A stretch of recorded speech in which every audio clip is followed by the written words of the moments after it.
Study S speech रे आपण मानक स्वागत जनाऊँगी। आज वीडियो रे आमे देखिबा डॉक्टर एपीजे अब्दुल कलाम को ऊपर 10 धाड़ीर ओडिया रचना।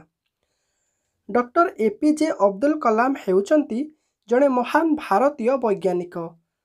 तांकर पूरा नाम हेउची अबुल फकीर जैनुलाब्दीन अब्दुल कलाम। से 1931 मसीहा अक्टोबर 15 तारिख रे तमिलनाडु रामेश्वर निकट धनुषकोडी ग्राम रे जन्म ग्रहण करथिले। तांको पितांको नाम जैनुलाब्दीन एवं मातांको नाम असीमा। से मद्रास इंस्टीट्यूट ऑफ टेक्नोलॉजी रु महाकाश विज्ञान रे स्नातकोत्तर हासिल करथिले।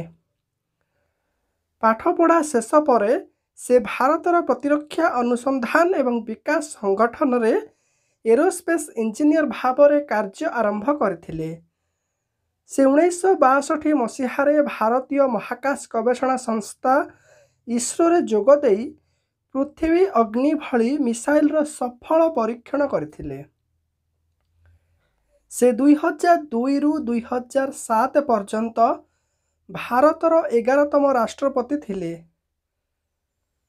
महाकाश विज्ञान क्षेत्र रे देश पई तांकर अतुलनीय अवदान जोगु 1997 मसीह तांकु भारत रत्न सम्मान रे सम्मानित करा जाइथिला। से 27 जुलाई 2015 मसीह मेघालयर शिलंग सहर रे मृत्युवरण करथिले।